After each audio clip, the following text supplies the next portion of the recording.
Sistematik.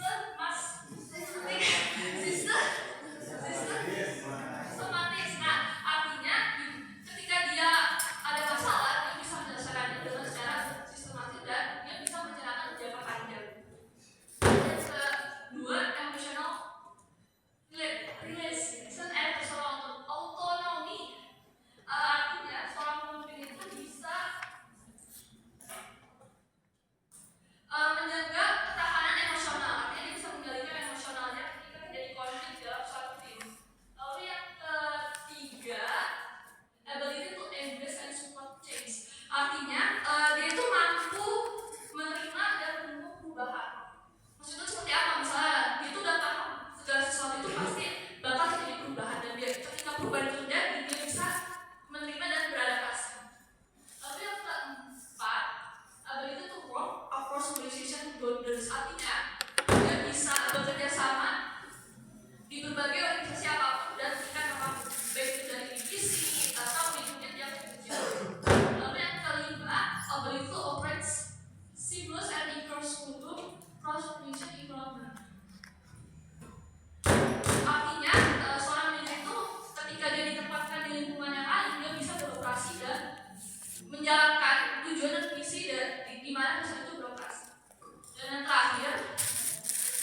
pemimpin yang dianggap ideal atau sukses.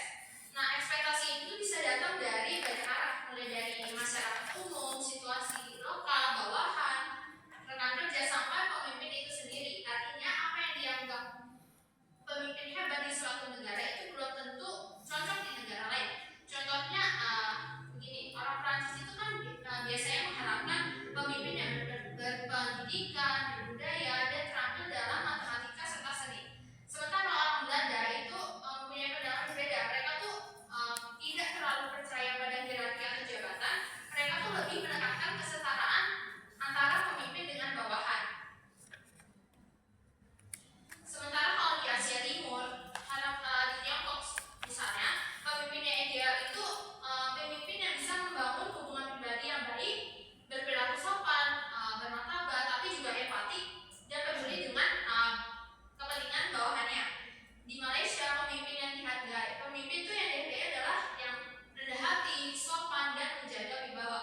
Sementara di Jepang, karena pemimpin dan karyawannya dianggap punya nasib yang sama, pemimpin itu diharapkan fokus untuk membangun hubungan yang harmonis dan saling percaya satu sama lain.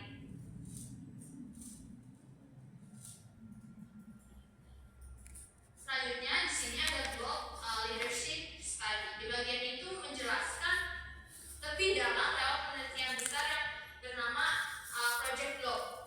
Penelitian itu dilakukan oleh tim peneliti multikultural di 62 negara dengan tujuan untuk memahami bagaimana budaya itu mempengaruhi pandangan orang terhadap kepemimpinan yang efektif.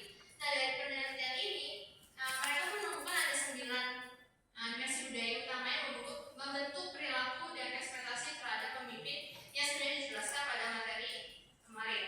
Nah, dari dimensi-dimensi budaya tersebut, peneliti Globe ini menemukan bahwa ada 3 kelompok sifat kepemimpinan berdasarkan cara pandang lintas budaya yang bisa kita lihat di tabel 6.4. Di sini kolom pertama itu menjelaskan perilaku dan sifat yang secara universal dianggap memfasilitasi efektivitas kepemimpinan. Artinya sifat-sifat ini tuh dianggap baik dan diinginkan hampir di semua negara, dari semua budaya. Contohnya kayak dapat dipercaya, trustworthiness, berintegritas, visioner, karismatik dan inspiratif, dan bisa membangun tim. Jadi kalau seorang pemimpin punya karakter seperti ini, besar kemungkinan ia akan diterima di berbagai negara. Terus yang kolom yang kedua itu ada perilaku dan sifat yang secara universal dianggap menghambat efektivitas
Latin, tapi kurang ditekankan di negara-negara seperti Arab. Yang kedua itu ada human leadership, yaitu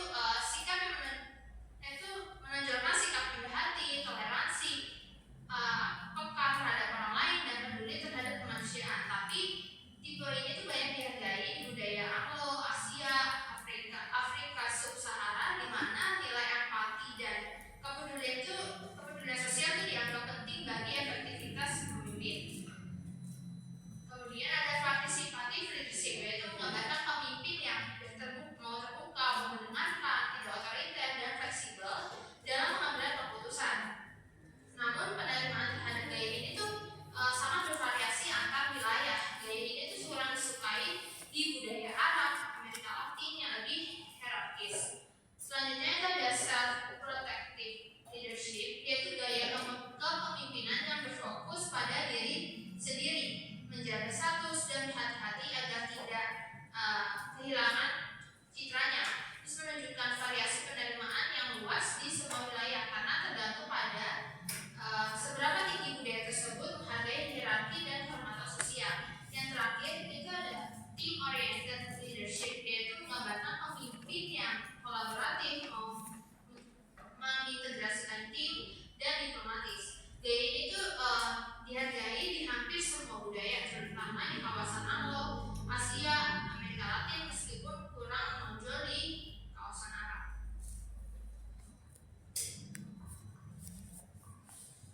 Selanjutnya di sini ada tabel 6.6, yaitu menunjukkan skala tentang seberapa penting masyarakat rata-rata menganggap 6 dimensi efektivitas kepemimpinan.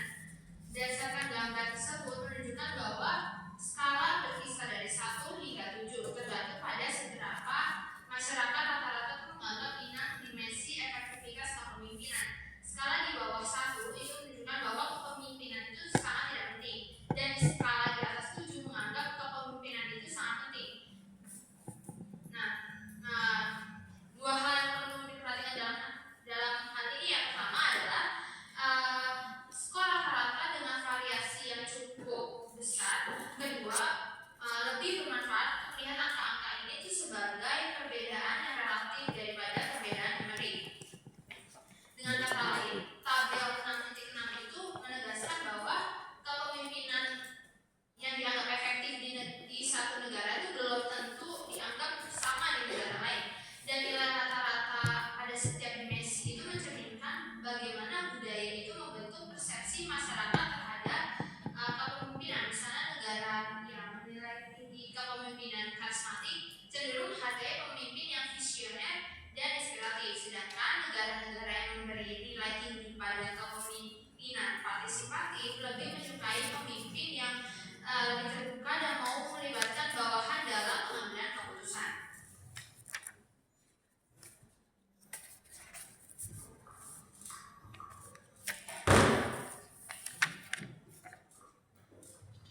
Selanjutnya di sini ada studi oleh Thornton International Business Report di beberapa negara yang menemukan bahwa persentase pemimpin perempuan di perusahaan publik itu perusahaan publik maupun swasta itu berkisar antara 43% di Rusia dan 9% di Jepang. Nah di sini ada peringkat-peringkat negara-negara yang dimana di posisi pertama itu diduduki oleh Rusia sebesar 43% pemimpin wanita, sedangkan terakhir itu diduduki oleh Jepang sebesar 9% pemimpin wanita. Nah, kenapa Jepang ini bisa menduduki peringkat bawah? Karena seperti kita tahu di Jepang itu ada norma seperti Rosei Kenbo atau istri yang baik dan ibu yang bijak. Nah, itu mempengaruhi peran perempuan untuk fokus ke rumah tangga dibanding dengan karirnya. Lalu juga ada konsep senioritas. Jadi itu sistem kerja yang menekankan masa kerja yang lama dan loyalitas kepada perusahaan, yang seringkali itu mempersulit wanita untuk bertahan di perusahaan hingga level atas karena seringkali mereka tuh berhenti bekerja ketika menikah atau mengurus rumah tangga. Lalu ada nilai sosial kaosi, yaitu menunjukkan tekanan kerja yang lebih tinggi di Jepang. Nah, perempuan yang memiliki tanggung jawab lain seperti mengurus rumah tangga atau mengurus anak itu bakal sulit bertahan di perusahaan bahkan sampai ke posisi atas atau posisi pemimpin. Terakhir di Jepang itu juga ada jamyo, yaitu bekerja dalam waktu yang lama. Sedangkan perempuan kan harus ngurus rumah tangga, ngurus anak, dan ngurus lain-lain, sehingga perempuan itu sulit untuk bertahan di perusahaan hingga level senior atau level atas. Nah, kenapa sih usia ini bisa duduk di peringkat pertama sebesar 43% pemimpin wanita? Karena di usia itu sudah lazim bagi wanita yang bekerja serta menjalankan tugasnya untuk mengurus rumah tangga, sehingga masyarakat juga tidak terlalu menyalahkan perempuan karir, dan perempuan juga lebih terdorong untuk bekerja dan mengambil posisi kepemimpinan atau posisi atas. Terus gambaran ideal perempuan di Rusia juga tidak selalu terpaku pada rumah tangga. Ya, stop dulu.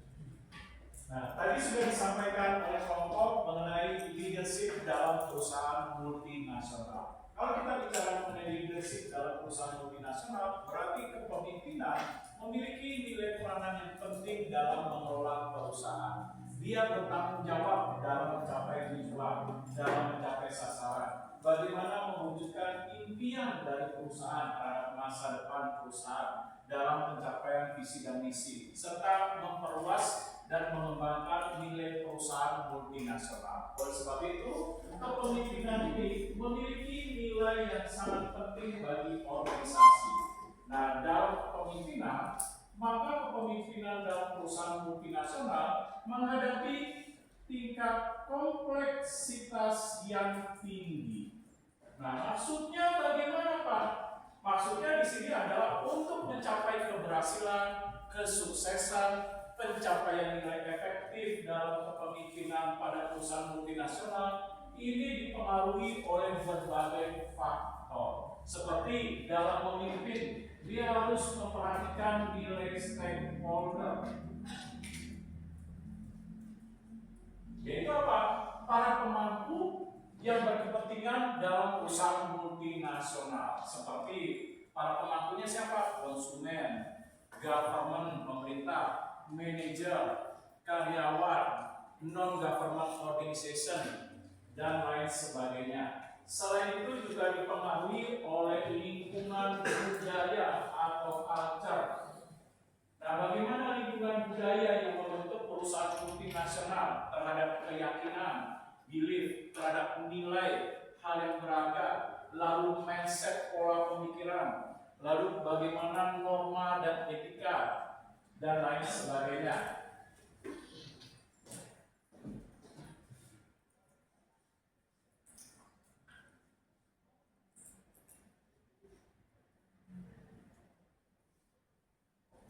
Nah, selain itu juga dipengaruhi oleh lingkungan organization. Seperti apa lingkungan organization? Bagaimana sistem, regulasi, kebijakan, lalu operasional yang dilakukan perusahaan, itu semua akan mempengaruhi dalam kepemimpinan.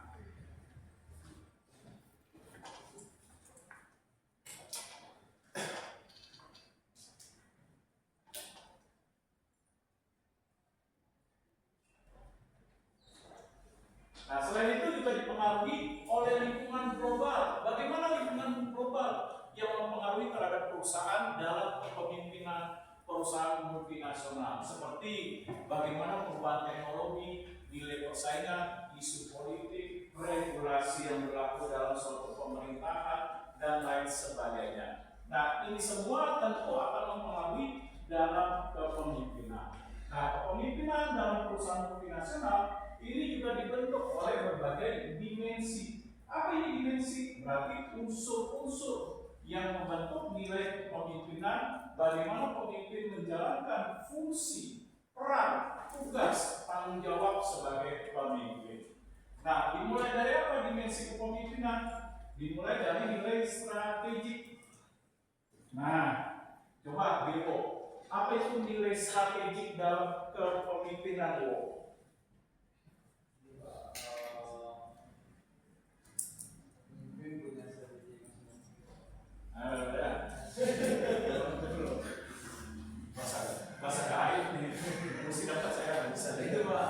penjelasan dari Bunda tuh gimana cara itu membuat jenderal itu jadi masing-masing. Oke, kepemimpinan strategi kita apa? Kepemimpinan yang mampu mengupayakan bagaimana mengembangkan nilai organisasi seperti pencapaian tujuan, impian, masa depan, pengembangan hasil organisasi, menciptakan keunggulan, kemampuan bersaing, dan lain sebagainya. Lalu bagaimana mengembangkan nilai budaya organisasi seperti mengedepankan etika, regulasi, ketentuan, aturan, membangun komunikasi, dan lain sebagainya. Nah, selanjutnya kepemimpinan etis. Seperti apa nih dimensi kepemimpinan etis? Nah, coba lubis. Kepemimpinan etis.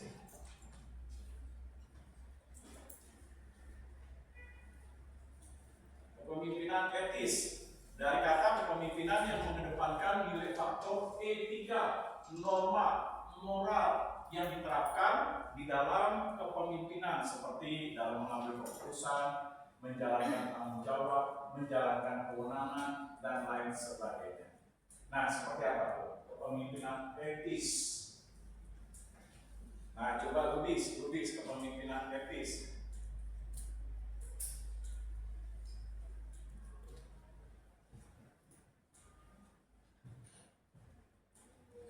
Ayo, lubis.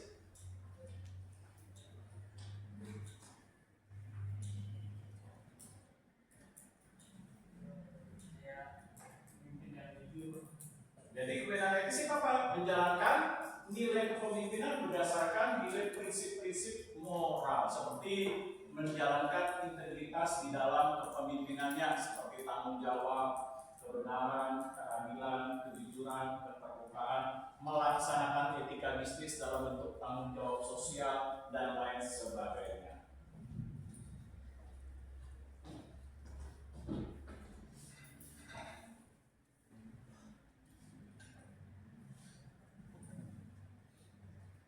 Nah, selanjutnya kepemimpinan dalam global organisasi itu manajerial. Coba Stephen, nah seperti apa nih? Stephen, kepemimpinan manajerial.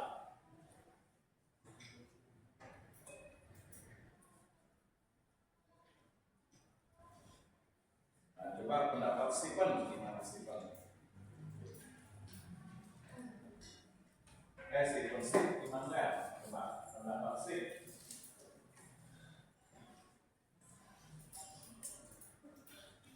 Bersifat manajerial.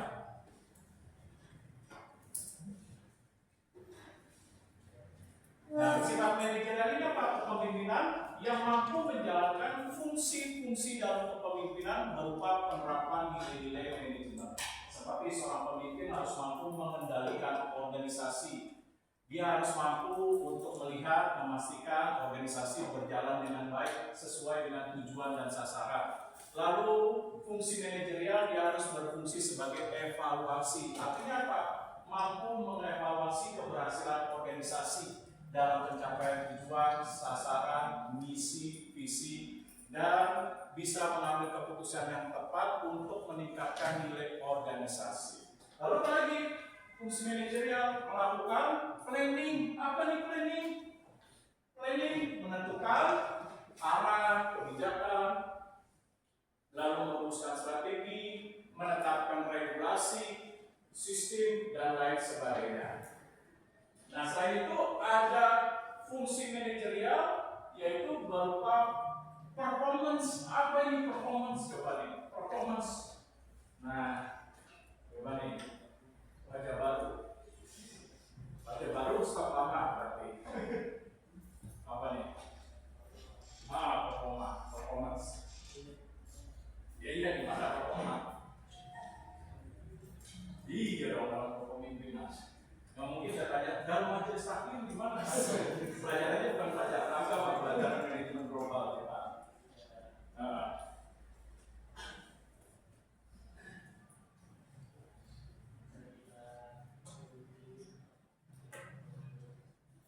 Ya iya gimana?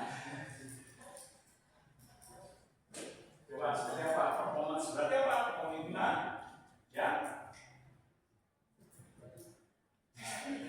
Kepemimpinan yang menekankan nilai pencapaian terhadap prestasi, terhadap produktivitas maupun terhadap performa yang dapat dilihat dari kemajuan organisasi seperti penguasaan akses pasar, peningkatan nilai keuntungan, peningkatan produktivitas, performa, kinerja, lalu meningkatkan nilai bisnis dalam pengembangan perusahaan, memperluas perusahaan, dan lain sebagainya.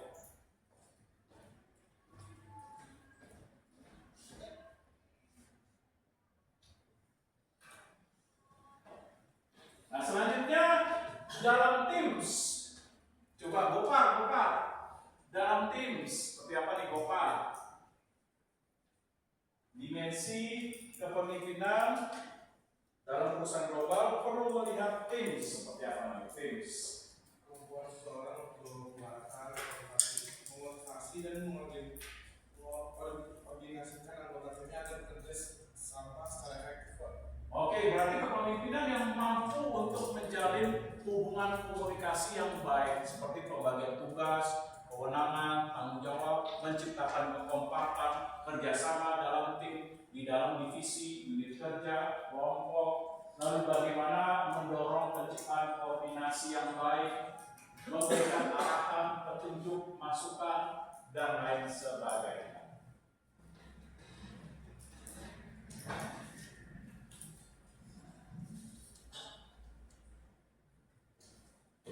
Nah, bicara mengenai manajemen global atau leadership nilai kepemimpinan, tidak cukup kita hanya memperhatikan dari sisi unsur atau dimensi, tapi kita harus melihat dari pendekatan nilai kepemimpinan. Nah, pendekatan nilai kepemimpinan bisa dilihat dari universal. Nah, apa yang universal? Universal, coba nih ketua kelas Sultan, Malenggang di laut. Nah, coba nih Sultan, bagaimana kepemimpinan yang bersifat universal? Universal itu berarti dia tuh kayak universal kayak semua gitu Pak. Semua. Iya. Terus semua dia, apa adanya. berarti dia pemimpinan mencakup semuanya dia Pak. Bisa multifungsi dia Pak. Jadi dia bisa jadi pemimpinan dari apa? Pemimpinan etik, pemimpinan performa, seperti itu Pak. Nah, pemimpin universal ini apa? Pemimpinan yang mampu diterapkan di dalam perusahaan multinasional, nah, yang bersifat umum, tanpa memperhatikan nilai perbedaan budaya, lingkungan organisasi, isu global, dan lain sebagainya. Nah, universal ini apa? Bersifat nilai kepemimpinan yang diterapkan untuk menerapkan gaya dalam kepemimpinan. Dalam hal apa? Mengambil keputusan, merencanakan, mengevaluasi, melakukan pengendalian organisasi, merumuskan strategi, dan lain sebagainya. Nah, kepemimpinan universal itu ada bersifat karismatik.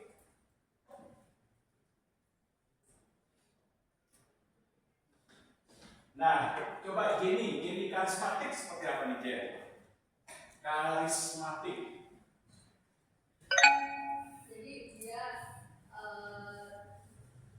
pemimpin yang punya aura sendiri. Aura tersendiri. Jadi dia sifatnya tegas. Jadi kita memandang dia juga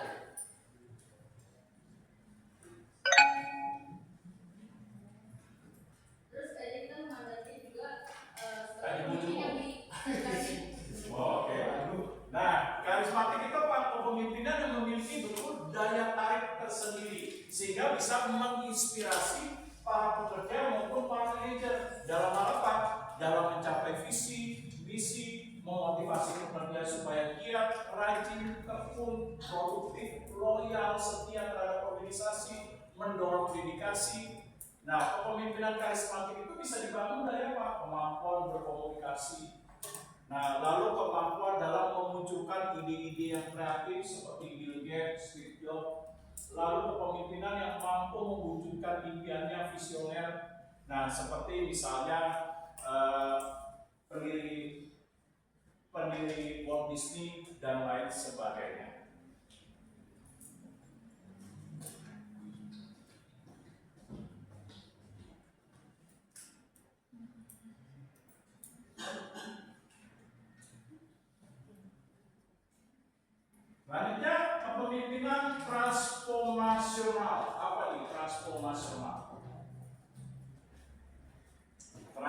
transformasional. Coba Adel apa tuh kepemimpinan transformasional?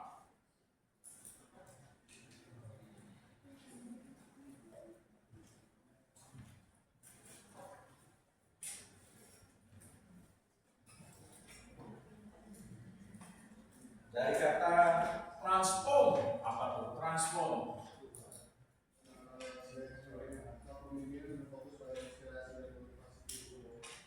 Nah, coba yang lain. Dari Kenny, mana pendapatnya? Kepemimpinan transformasional.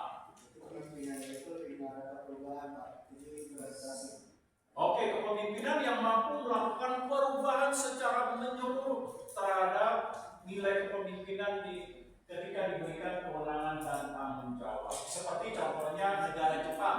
Negara Jepang mampu melakukan transformasi dalam kepemimpinan negaranya, merubah negara yang tadinya sifatnya pertanian menjadi negara industri yang berfokus kepada otomotif. Nah, ini contohnya. Nah, di mana Jepang melakukan perubahan secara total terhadap budaya organisasi, terhadap visi dan misi, terhadap nilai perusahaan, lalu mengembangkan nilai ekonomi dan lain sebagainya.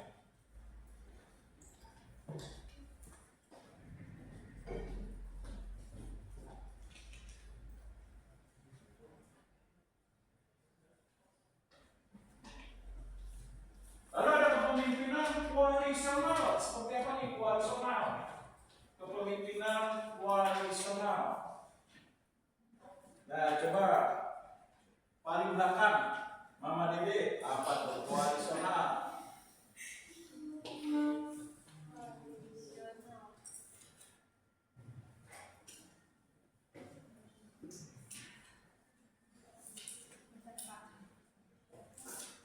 Apa kepemimpinan koalisional?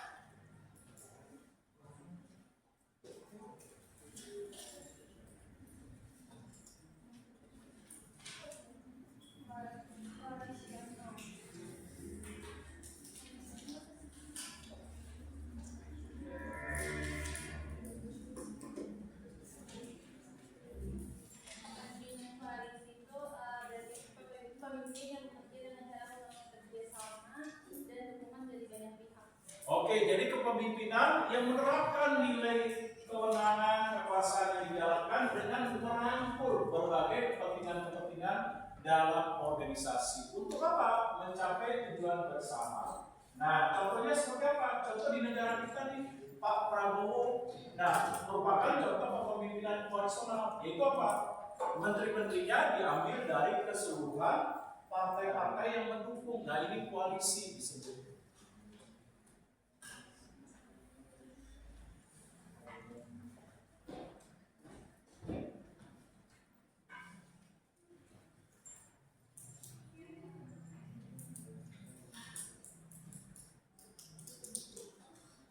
Nah, ada transaksional. Seperti apa nih transaksional? Coba Cahya, kepemimpinan transaksional.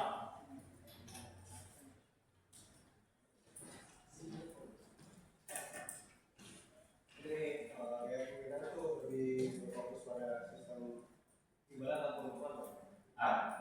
Lebih fokus pemimpin yang fokus pada sistem imbalan dan penutupan untuk motivasi karyawan. Oke, kita tampung dulu. Coba nih kepemimpinan transaksional.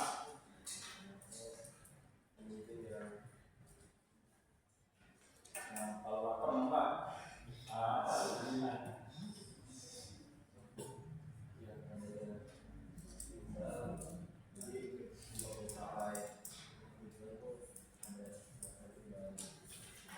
Oke, transaksional itu apa? Kepemimpinan yang menggunakan nilai kekuasaan dan kewenangan serta menjalankan peran dan tanggung jawab dengan apa? Melakukan perubahan terhadap pengikutnya dalam hal kemampuan, keterampilan, keahlian, kualitas daripada para manajernya maupun terhadap pengikutnya. Nah, dengan cara apa tadi? Bisa dengan memberikan reward, punishment, pelatihan, pengembangan, memotivasi, dan lain sebagainya.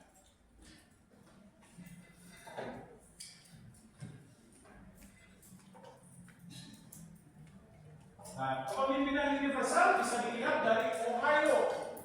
Nah, apa itu kepemimpinan Ohio?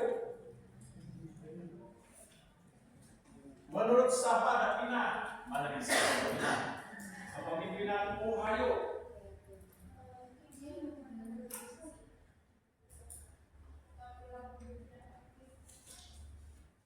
Ya, jadi melihat faktor kepemimpinan dalam penggunaan nilai kekuasaan dan kewenangan dilihat dari dua hal, yaitu apa?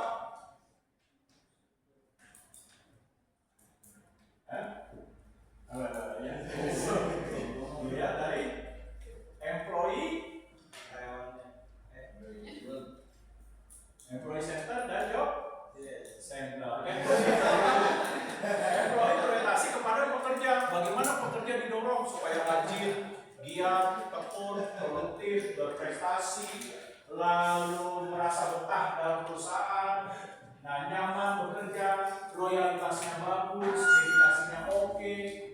Nah itu berorientasi kepada employee. Kalau berorientasi kepada job center apa nih? Job center. Nah berorientasi kepada job center, ya. Berpusat pada tugas. Iya, berpusat pada tugas, pelaksanaan pekerjaan, tanggung jawab, efektivitas, kualitas pekerjaan, dan lain sebagainya.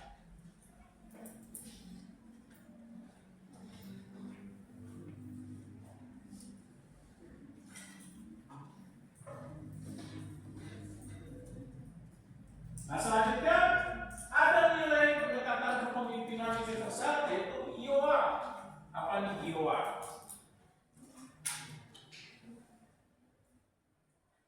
Nah Farhan Jainal Arifin. Nah IOA. Ada tahu? Bahasa Jawa.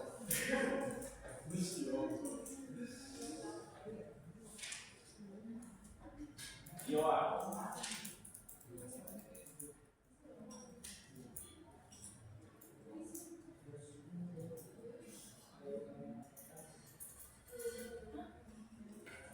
Ada dua pendekatan dalam kepemimpinan terhadap bagaimana pemimpin mengelola organisasi dalam menggunakan kekuasaan, kewenangan, menjalankan peran dan tanggung jawab. Yaitu dua pendekatannya apa nih yang bisa digunakan? Autokratik dan demokratik. Nah, coba seperti apa? Autokratik dan demokratik.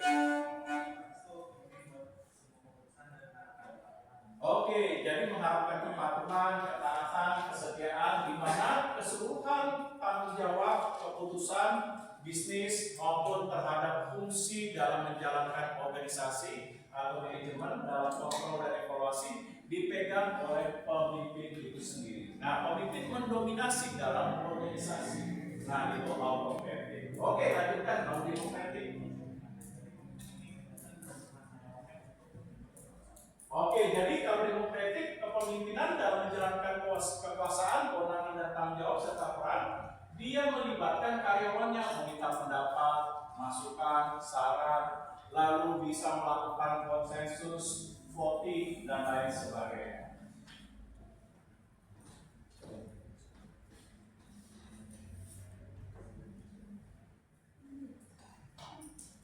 Lalu kepemimpinan universal bisa dilihat dari triad. Apa nih triad? Nah, coba Cantika Putri Maharani, mana nih Cantika? Oke, dilihat dari triad apa itu?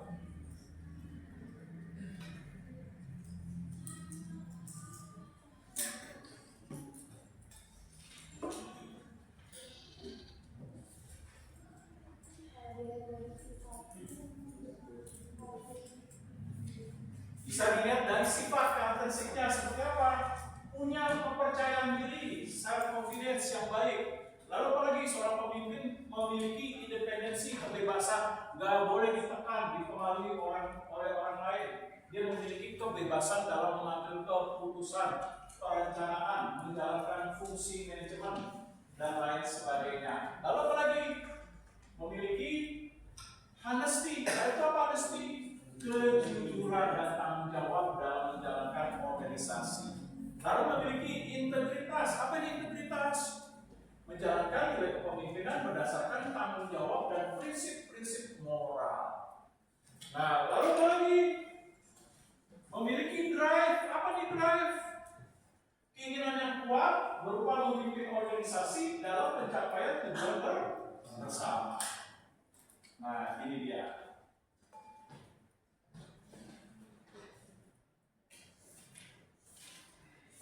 Nah, lalu universal bisa dilihat dari nilai kepemimpinan Texas. Apa ini Texas? Kepemimpinan Texas. Coba Wahyu yuk. Kepemimpinan Texas. Texas itu Pak, ada kentang goreng.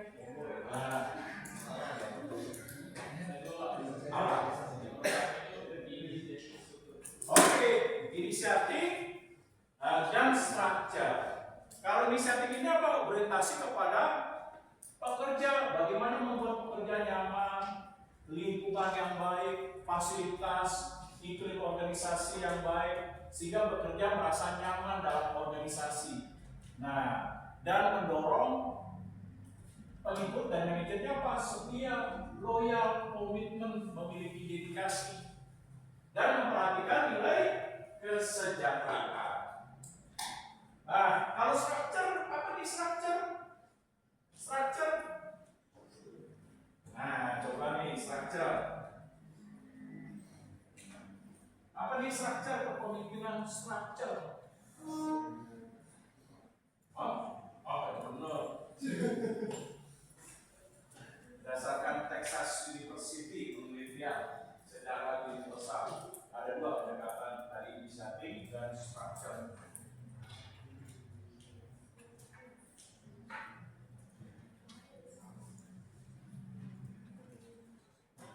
Susun. Saya bikin bapak. Struktur apa itu? Nilai kepemimpinan dalam menjalankan tugas, kewenangan, tanggung jawab berdasarkan apa? Orientasi kepada produktivitas, kepada efektivitas, kepada efisiensi, kepada kualitas kerja, melihat beban kerja, dan lain sebagainya.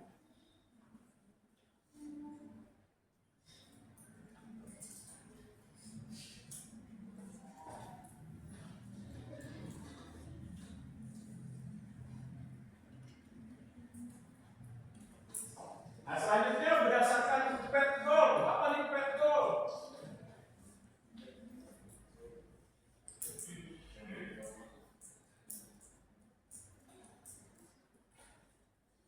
Nah, coba Lesti. Katarina Lesti. Apa itu kepemimpinan PET goal? Mana nih Lesti? Oke, coba Lesti. Penyanyi dangdut.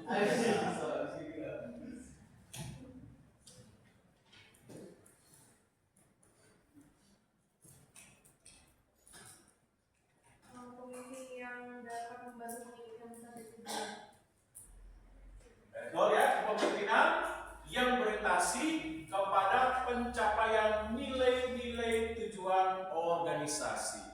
Di mana kepemimpinan tersebut bersifat apa? Memberikan petunjuk, berpartisipasi, memberikan penghargaan, dan lain sebagainya.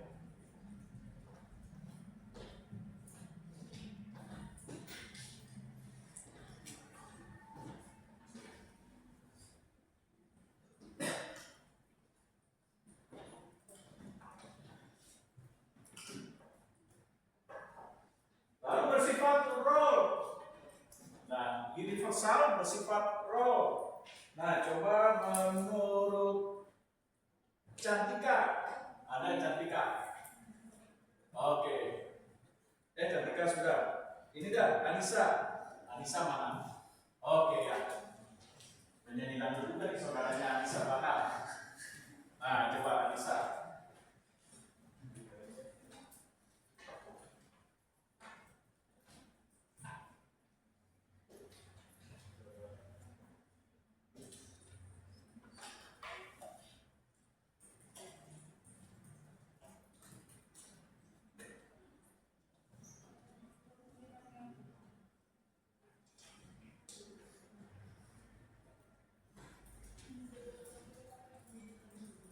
Ya, kepemimpinan yang menjalankan tugas dan kewenangan yang diberikan oleh perusahaan multinasional yang bersifat apa nih? Menjalankan peran-peran kepemimpinan. Dia sebagai penasehat, mampu melakukan koordinasi, melakukan perencanaan, mengambil keputusan, mengalokasikan sumber daya, dan lain sebagainya.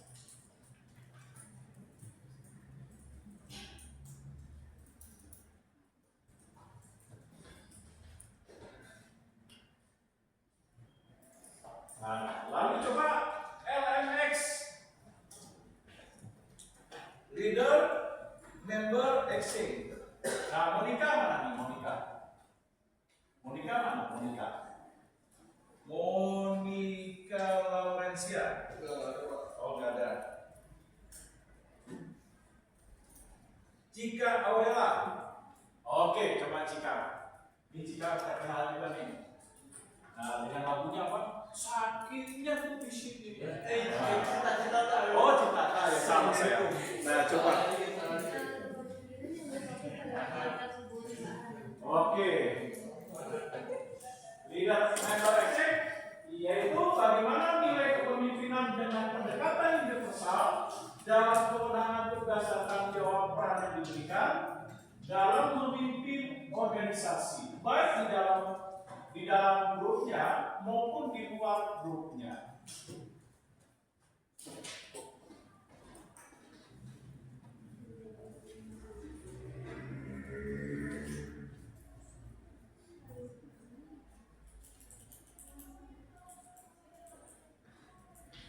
Nah, selanjutnya entrepreneurship.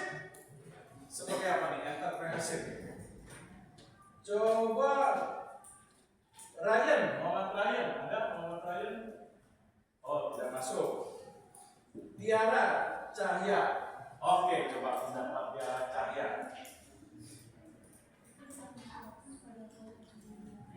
Entrepreneurship. Iya, dalam konteks universal. Ya, mau berusaha. Oh, males dia. Oh, mau berusaha. Nah, entrepreneurship apa? Kepemimpinan dalam menjalankan tugas kewenangan dan tanggung jawab. Dia mampu untuk apa? Pertama, menciptakan kreativitas, mengembangkan inovasi, berani untuk meraih peluang atau mendapatkan peluang, serta berani untuk menghadapi risiko.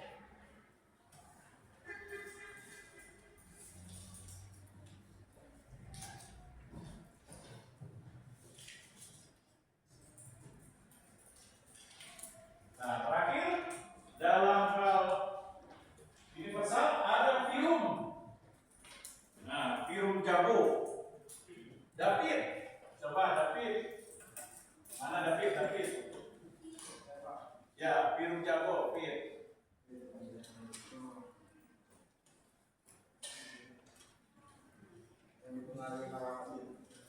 Bukan apa tuh? Pirum jago, nilai kepemimpinan yang dipengaruhi oleh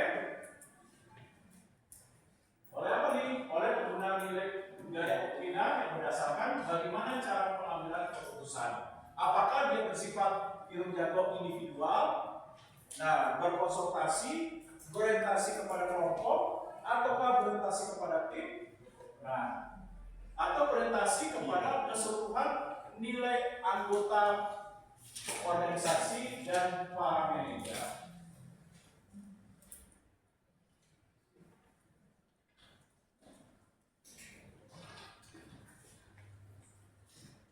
Nah, selanjutnya normatif. Apa ini normatif? Kita bahas selain universal, ada normatif kepemimpinan yang dipengaruhi oleh nilai budaya. Seperti bisa dilihat dari penelitian blog. Nah, pertama kita bisa mengamati dari individualism versus kolektif.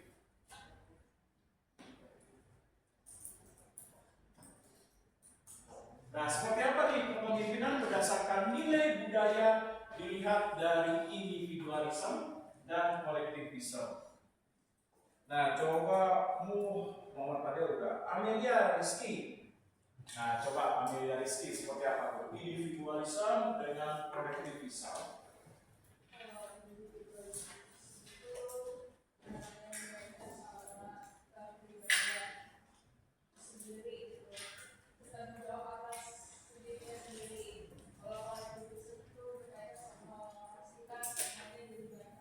Oke, gaya kepemimpinan individualisme lebih berorientasi kepada nilai individu dalam hal melakukan evaluasi, pengendalian, perencanaan.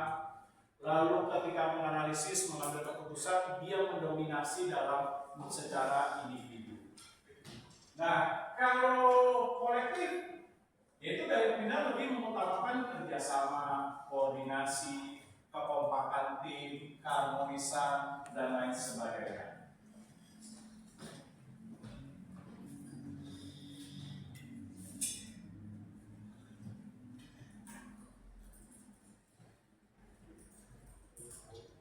Nah, selanjutnya ada femininity dan masculinity. Seperti apa nih? Naswan Hanif. Nah, coba Naswan Hanif.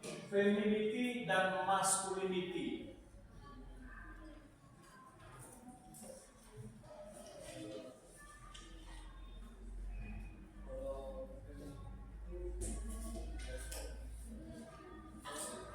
Ya, jadi di gaya kepemimpinan lebih menitik beratkan keberhasilan dalam penggunaan kekuasaan dan kewenangan berorientasi kepada nilai-nilai wanita. Seperti apa sih kalau nilai wanita? Empati, lalu apa lagi? Membangun keharmonisan, lalu apa lagi kalau nilai wanita? Toleransi, kebersamaan, kepedulian, nilai kemanusiaan, kesetiaan, dan lain sebagainya. Nah, kalau pria, masculinity, nilai gaya kepemimpinan dalam penggunaan kekuasaan dan kewenangan, menekankan terhadap apa nih kalau masculinity? Masculinity kayak seperti orang Amerika, pemimpinan Amerika lebih masculinity, ya?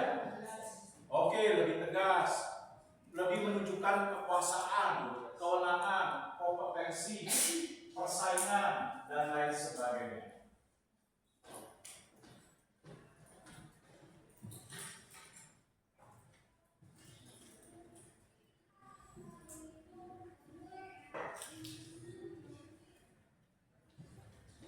Nah, selanjutnya human orientation. Seperti apa nih human orientation? Coba Diandra Indah. Nah, seperti apa nih Diandra Indah? Ada Diandra? Oke, yoga. Nah, coba yoga. Human orientation. Seperti human orientation Swiss, Jerman, Finlandia, Prancis. Nah, biasanya diambil kepemimpinan dari orang perusahaan Prancis, Swedia.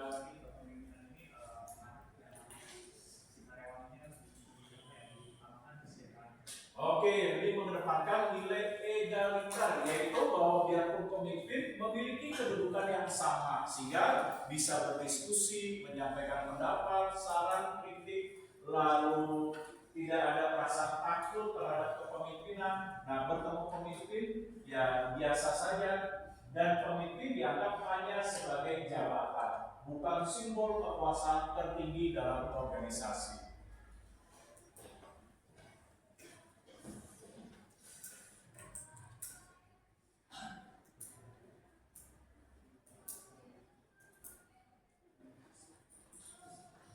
Nah, selanjutnya berdasarkan assertiveness.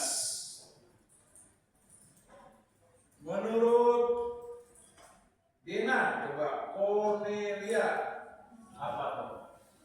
Dena Cornelia, assertiveness, ketegasan. Ya.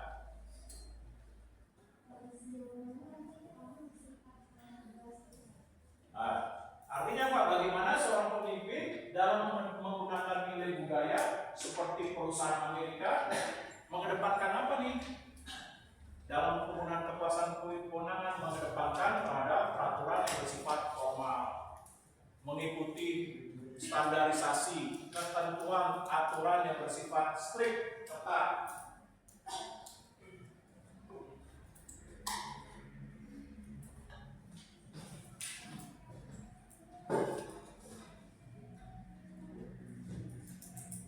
Nah, kalau feature.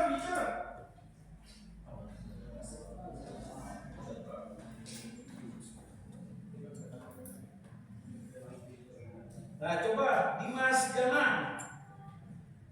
Gimana nih Dimas Ganang? Oke, coba feature.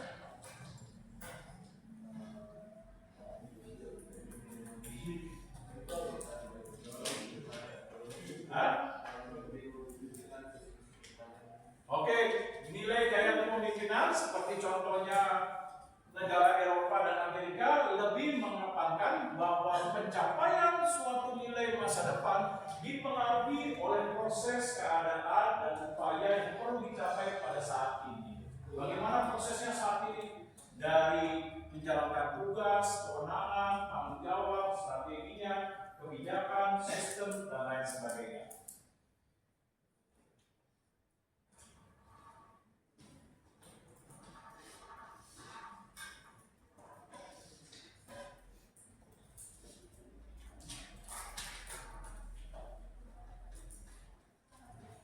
Kalau orientasi kepada nilai waktu, seperti apa nih nilai waktu?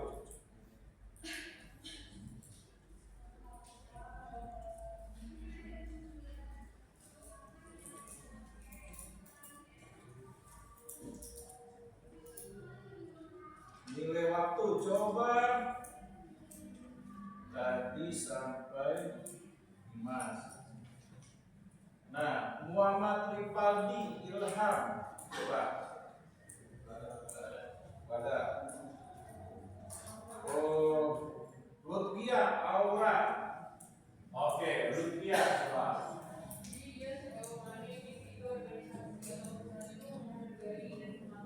Pelan. Ya, ulang.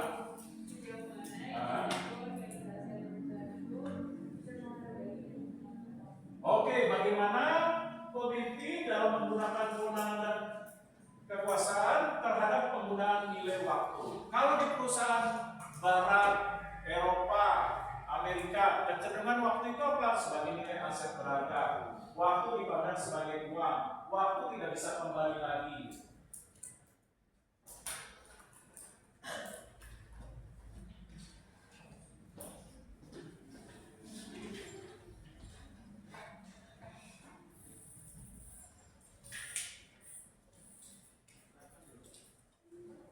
Nah, kepemimpinan juga bisa dilihat dari nilai kontingensi. Apa ini kontingensi?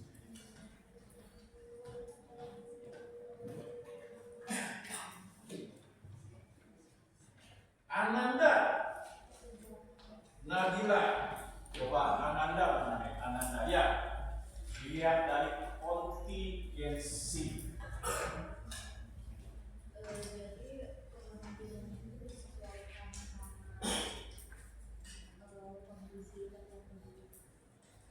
Ya, boleh diulang. Kepemimpinannya itu disesuaikan sama kondisi Tempatnya gimana? Ber-AC, panas, mendung, hujan, atau gimana?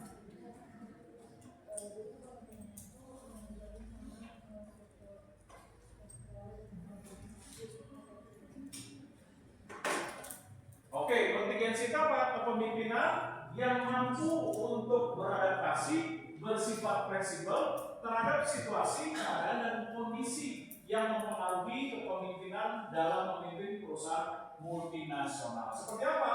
Dipengaruhi oleh peristiwa, dipengaruhi oleh budaya, dipengaruhi oleh lingkungan organisasi,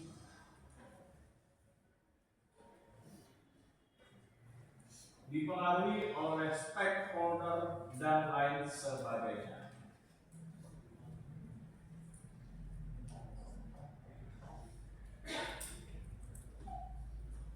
Nah, saya stop dulu. Ada pertanyaan kira-kira?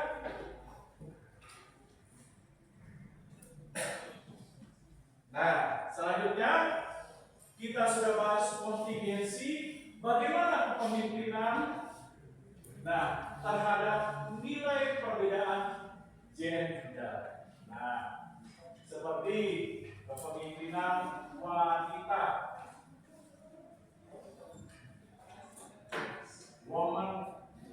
leadership.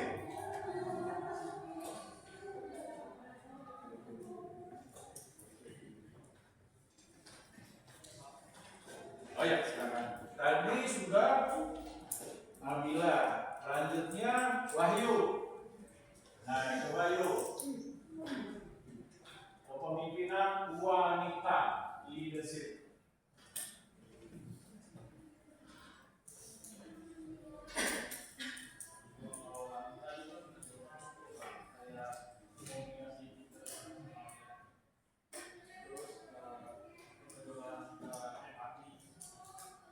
Terus? Nah, biasanya wanita setelah dilakukan penelitian di beberapa universitas pada saat COVID-19, ternyata wanita itu memiliki keunggulan dalam menangani COVID-19. Seperti apa? Seperti respon yang cepat, mengutamakan kebersamaan, kekompakan, mengutamakan loyalitas, kesetiaan, lalu apalagi mengutamakan dedikasi serta mendorong kerjasama di dalam grup. Nah, ini dia. Nah, tapi dalam kepemimpinan wanita ada isu yang berkembang nih. Isu-isu atau masalah yang berkembang yang dipengaruhi oleh culture. Nah, seperti apa nanti dipengaruhi oleh culture? Budaya. Nah, tadi Wahyu. Nah, sekarang Sultan. Nah, isu-isunya bagaimana kepemimpinan wanita yang dipengaruhi budaya? Oh, misalkan di ini Pak, Apa tuh? di negara Papua. enggak, Oh. nah, di negara Jepang nih Pak, contohnya Pak, dia kan pemimpin perempuannya kecil Pak, karena di sana tuh budaya mereka tuh perempuan untuk jadi pemimpin itu kecil Pak. Terus lagi misalkan di Arab Pak, di Arab tuh lebih pemimpin itu lebih laki gitu Pak, untuk budayanya. Lagi gimana? Kalau di Arab kan dia lebih Atau istilah zaman sekarang laki, gokil men. Bagaimana nih kepemimpinan laki? Seperti apa nih? Harus jelas. dari budayanya Pak, ya di Arab itu kan dia budayanya lebih sampai perempuan itu untuk menyetir aja nggak boleh Pak. Oke ya, seperti di Timur Tengah, kepemimpinan wanita itu sangat tidak diperbolehkan. Wanita itu kecenderungan lebih berorientasi kepada pengelola rumah tangga. Nah, sehingga kalau dalam Timur Tengah budayanya wanita itu tidak diperkenankan untuk memimpin suatu organisasi dalam hal karir. Berbeda dengan negara Barat atau Amerika, dia lebih mengedepankan emansipasi, yang artinya wanita diberikan kesempatan yang sama dalam mengembangkan nilai karir. Mereka memiliki kesempatan sebagai kepemimpinan. Nah, dengan apa? Memperhatikan kualitas, prestasi, kompetensi, track record, dan lain sebagainya.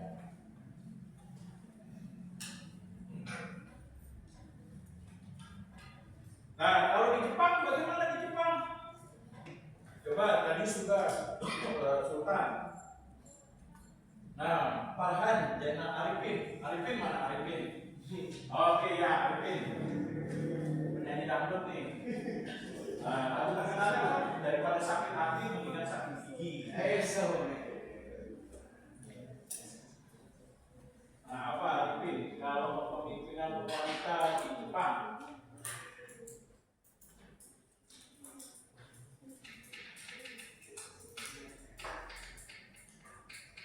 Ya.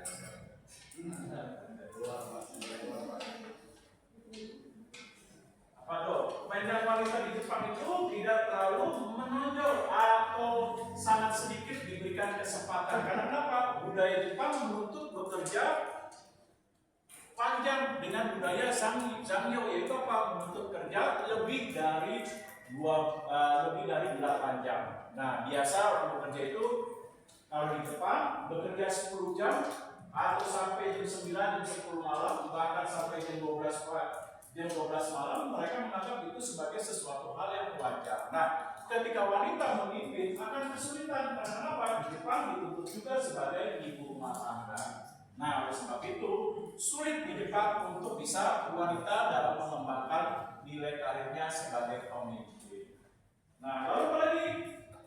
Kalau di Jepang, nah, Jepang menganut budaya patrinya, yaitu kepemimpinan itu dinilai dari sifat laki-laki seperti keperkasaan, kekuasaan, kewenangan. Nah, sehingga kesempatan wanita untuk menduduki posisi penting sebagai pemimpin ini sangat jarang.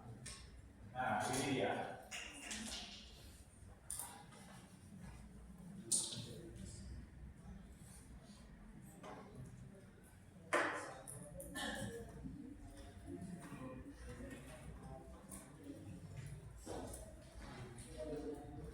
Nah, selain itu kepemimpinan juga harus membawa expectation. Apa ini expectation? Harapan, Pak. Oke, harapan seperti apa tuh harapan?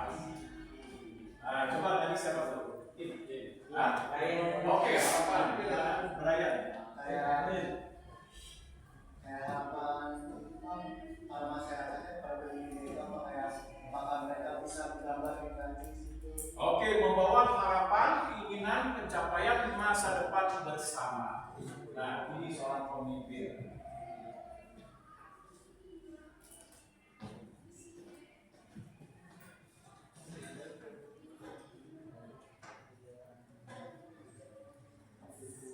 Nah, seorang pemimpin juga harus melihat juga unsur dari fenomena. Apa ini fenomena?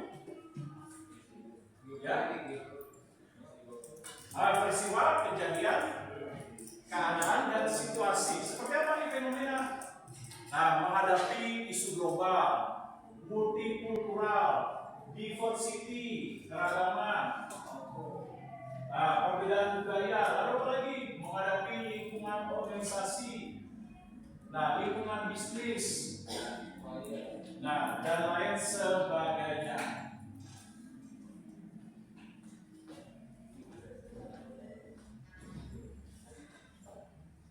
Nah, saya stop dulu. Ada pertanyaan kira-kira?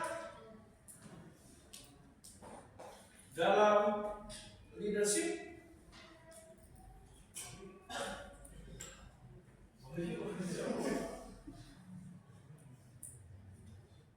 Oh ya, oke.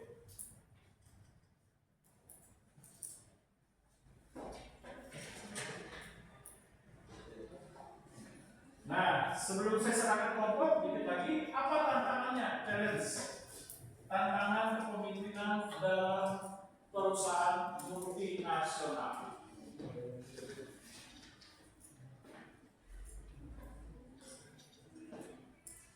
Mutiara, Surya, Ningsih, mana Mutiara? Oke, coba Mutiara. Tantangannya apa sih? Oke, betul, perbedaan budaya. Sehingga isu-isu mengenai budaya seorang pemimpin harus bersifat fleksibel, beradaptasi terhadap nilai kepemimpinan dalam hal komunikasi, pengambilan keputusan, perencanaan, melakukan koordinasi, dan lain sebagainya.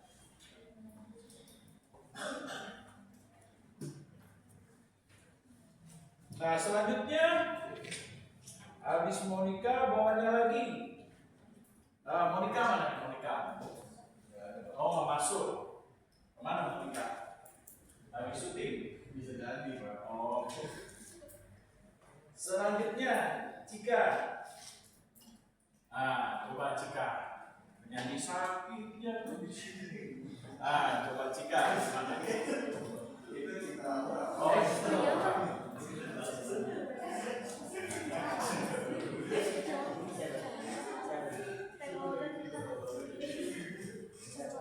Ya? Oke, menghadapi tantangan terhadap dari faktor budaya. Lalu terhadap stakeholder. Seperti apa? Berbagai pemangku kepentingan yang berbeda-beda, baik di negara asalnya maupun di perusahaan-perusahaan negara cabang. Bagaimana perbedaannya? Nah, ini perbedaan kepentingan. Pemimpin harus bisa menyikapi dengan baik dalam hal merumuskan tujuan, sasaran, kebijakan organisasi, akses pasar, dan lain sebagainya.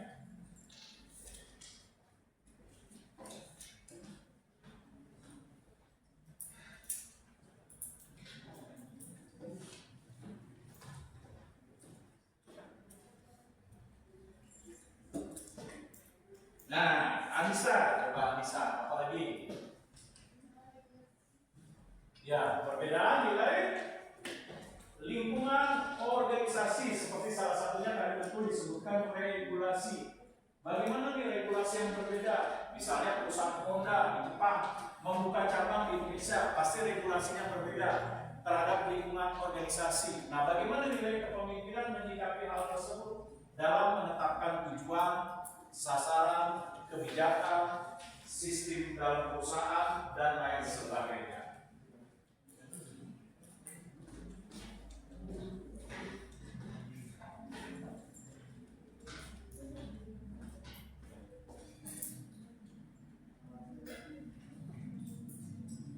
Anissa tadi sudah. Coba Cantika, Putri. Oke, coba. Apalagi tantangan yang dihadapi dalam kepemimpinan global, ya? Oke, faktor globalisasi. Bagaimana globalisasi disikapi terhadap misalnya perubahan isu-isu politik seperti perang bisnis? Nah, bagaimana nih pemimpin dalam menyikapi hal tersebut untuk mengambil keputusan dalam menetapkan tujuan, sasaran, visi dan misi, dan lain sebagainya. Ya, silakan. Oh, ya silakan. Ya, ada yang sakit, Bu? Oh, Pak.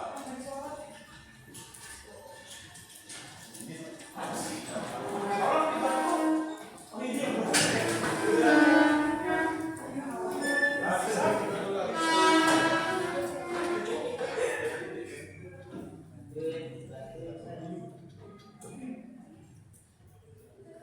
Ya, jangan sampai ketinggalan barang-barangnya, tolong lihat coklatnya tuh. Oh ya, dan nanti paling saya nanti kalau ada apa-apa saya sampaikan di share. Oke, kita tunggu ya.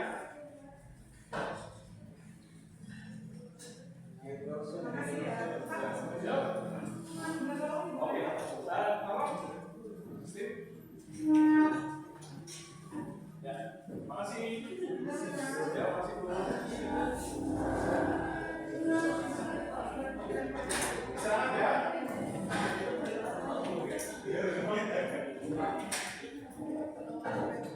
Nah, satu lagi apa nih selain globalisasi?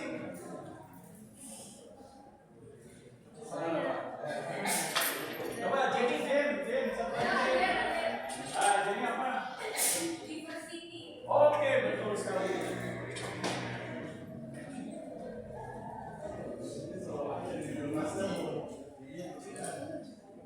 Nah, bagaimana menghadapi keberagaman taraf pola pikir, mindset, perilaku, persepsi?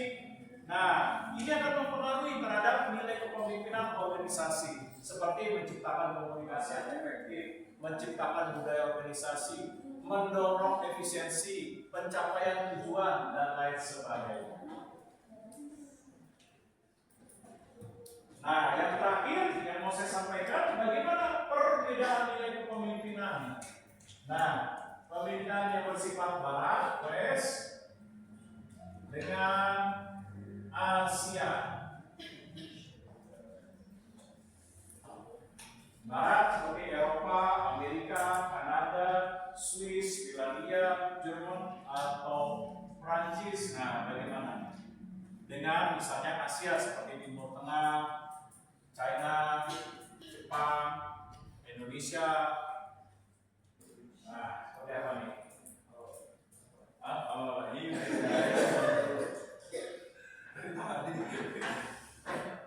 Ini iya, itu masih ditulis tuh. Nah, coba. Barat ini Pak, Barat tuh apa Pak?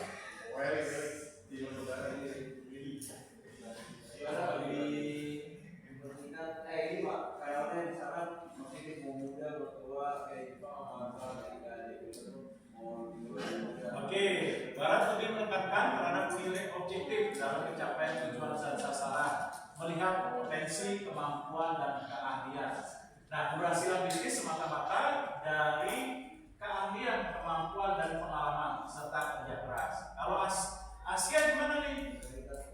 Hah? Umur.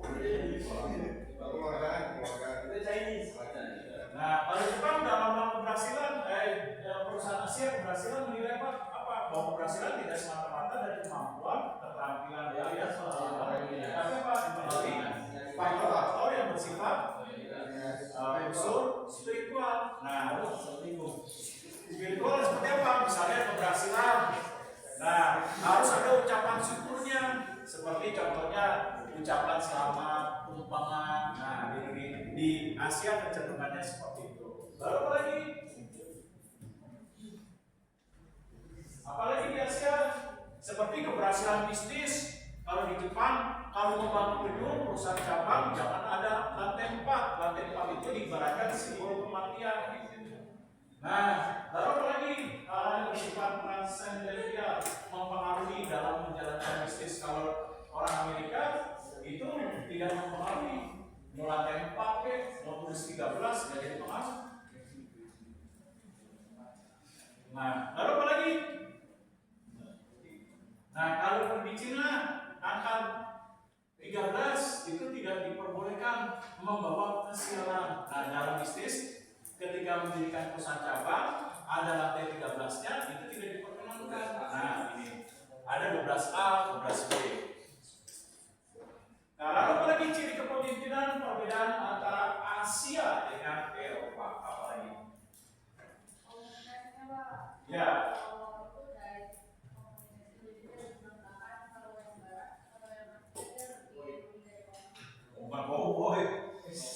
Nah, kalau kepemimpinan Asia itu apa? Lebih bersifat high contact. Misalnya, contoh, pernah lihat ketika orang memecah karyawan dibuat bercanda dulu Pak Rodi. Ini gambarnya apa? Ini gambar apa? Seperti itu menggunakan simbol, tidak berani untuk mengungkapkan secara langsung. Nah, berbeda dengan perusahaan barat, dia berani untuk mengungkapkan secara langsung ketika memberhentikan karyawan. Nah, bersifat kepemimpinan dalam komunikasi, low konteks dan high konteks. Lalu apa lagi kepemimpinan barat dan timur perbedaannya? Barat dan timur. Ya, kepemimpinan barat lebih individual, mendominasi kemampuan, keterampilan, dan keahlian yang bersifat individu. Nah, kalau Asia lebih bersifat kebersamaan dalam pengambilan keputusan, seperti konsensus, berdasarkan mufakat, lalu suara terbanyak, dan lain sebagainya.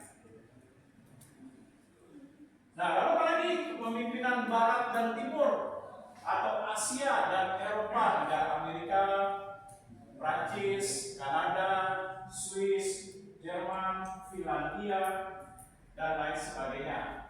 Kalau Asia, Jepang, China, Timur Tengah, halo,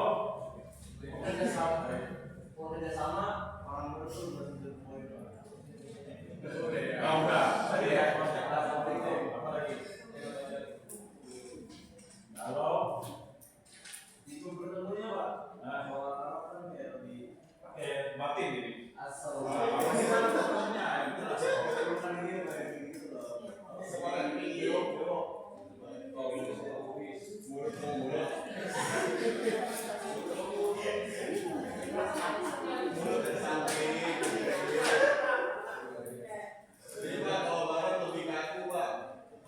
Oke, dalam kepemimpinan kalau Barat itu apa? Lebih bersifat formal, mengikuti ketentuan, aturan, bersifat tegas, terstruktur, terkonsep dalam hal pengambilan keputusan, mengikuti ketentuan, aturan, dan standarisasi. Nah, kalau Asia apa? Lebih bersifat fleksibel. Nah, menyesuaikan keadaan, situasi, dan kondisi. Oke, yang terakhir apa nih kepemimpinan perbedaan antara Asia dengan Eropa. Coba Asia dengan Eropa. Apalagi?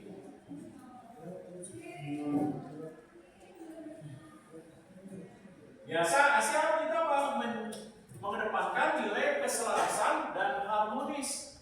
Nah, terhadap lingkungan alam.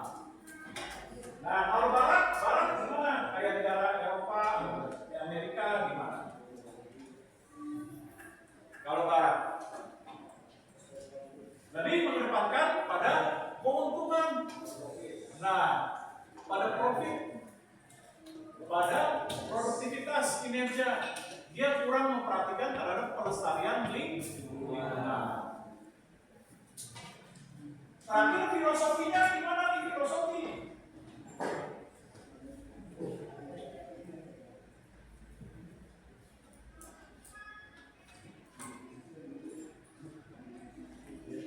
Nah,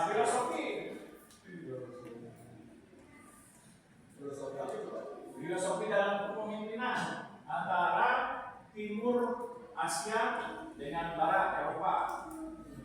Apa nih? Coba. Filosofinya. Oh ini Pak, mungkin bukan filosofinya kebanyakan dari misalkan Indonesia ini kepemimpinannya kami dari kita yang dijajah itu Pak. Sama-sama mau belanja ya? Belanja Pak, mungkin Pak. Orang yang menjajah kita itu Pak.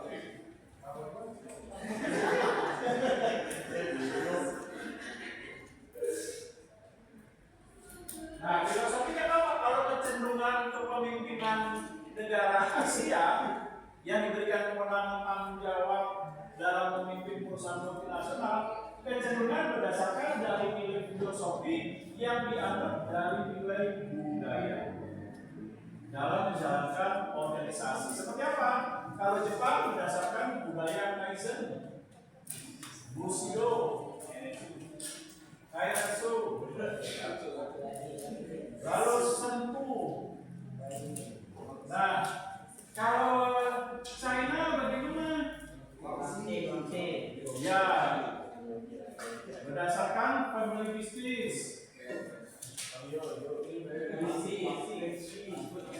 Wangsi. Memang bodoh sekarang. Berdasarkan nilai Konfusian dengan keseimbangan alam yaitu Yin and Yang. Lalu berdasarkan nilai Ren. Nah,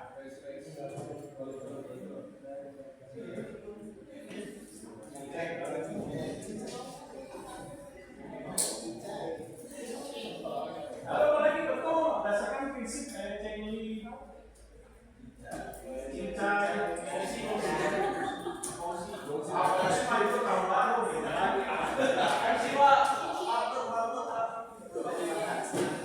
Nah, kalau Eropa bagaimana Eropa? Kayak misalnya Amerika, Finlandia, terus Swiss,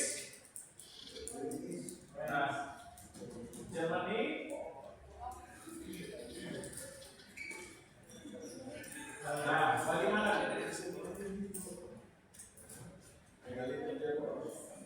Oke, kepemimpinannya bersifat egaliter, lalu apa lagi?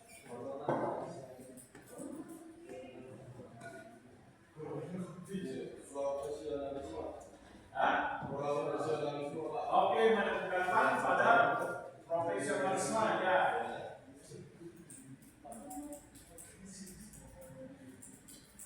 Kemampuan, keahlian, kompetensi, lalu apa lagi? Nah, apa lagi? Egaliter, profesionalisme, lalu apa lagi? Ini mendatangkan terhadap nilai struktural.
atau Eidos dan Telos